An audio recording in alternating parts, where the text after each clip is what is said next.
વિદ્યાર્થી મિત્રો, અહીંયા આપણને રકમ આપવામાં આવી છે 1/√5 + √2, જેમાં આપણે છેદ છે √5 + √2નું આપણે સમયીકરણ કરવાનું છે.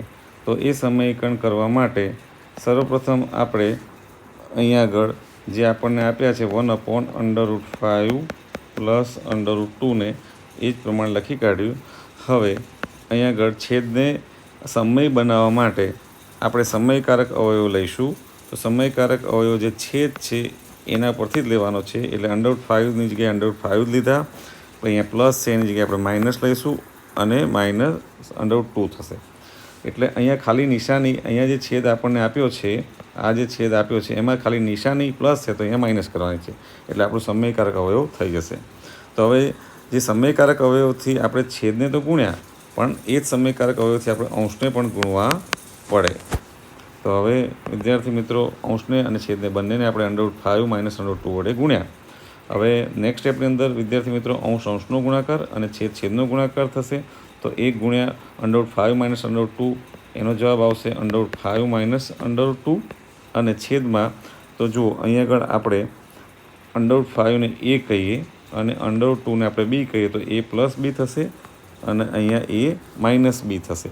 એટલે a + b અને a - b તો કોના અવયવ છે? a² - b²ના અવયવ છે. એટલે આપણે લખી શકીએ કે √5² - √2².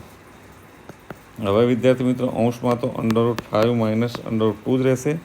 છેદમાં અહીંયા વર્ગ અને વર્ગમૂળ કેન્સલ થઈ જશે એટલે અહીંયા 5 વધશે, માઇનસ અહીંયા પણ વર્ગ અને વર્ગમૂળ કેન્સલ થઈ જશે એટલે અહીંયા 2 વધશે.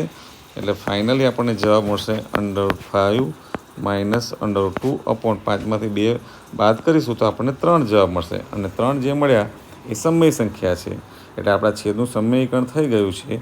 માટે અહીંયા જે પ્રાપ્ત થયો છે એ જ આપણો ફાઇનલ આન્સર છે. એટલે એને આપણે બોક્સ સ્વરૂપે દર્શાવીશું, કારણ કે એ આપણો ફાઇનલ જવાબ છે. તો આ રીતે આપણે એને દર્શાવી દઈશું.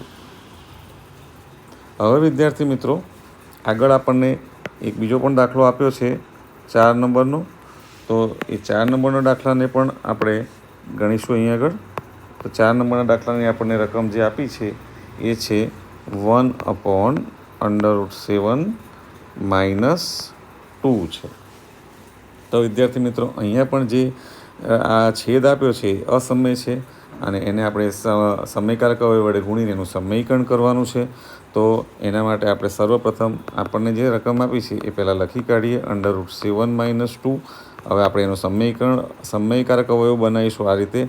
√7 તો √7 જ રાખીશું. અહીંયા માઇનસ છે એની જગ્યાએ પ્લસ કરીશું અને 2ને 2 તરીકે લઈશું. એટલે આ જે સમયકારક અવયવ મળ્યો એ છેદ સાથે તો ગુણ્યો, હવે આપણે એને અંશ સાથે પણ ગુણવો પડશે. એટલે આપણને આ રીતે મળશે. હવે વિદ્યાર્થી મિત્રો, અહીંયા અંશનો ગુણાકાર અને છેદનો ગુણાકાર થશે. તો 1 ગુણ્યા √7 + 2 કરીશું તો આપણને √7 + 2 જ મળશે. અને અહીંયા જો છેદમાં આપણે √7ને આપણે a કહીએ અને 2ને આપણે b કહીએ તો a - b એ +b, તો એ તો a² - b²ના અવયવ થશે. એટલા માટે આપણે આવી રીતે લખી શકીએ, √7² આપણે 2² થશે. એટલે આપણે અહીંયા આગળ જરા સુધારી દઈશું અને આપણે આ રીતે ફરીવાર લખી કાઢીશું,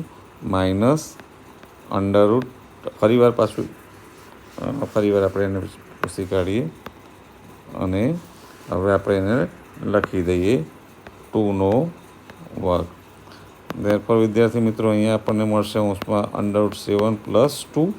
અહીંયા તો વર્ગ ને વર્ગમૂળ કેન્સલ થઈ જશે એટલે 7 અને 2² થશે 4. એટલે 7માંથી 4 આપણે જો બાદ કરીશું તો આપણને આવો જવાબ મળશે √7 + 2 / 7માંથી 4 જશે તો 3 મળશે.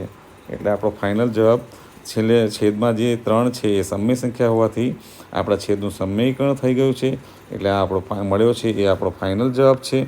અને એટલા માટે હવે એને આપણે બોક્સ સ્વરૂપે દર્શાવી દઈશું.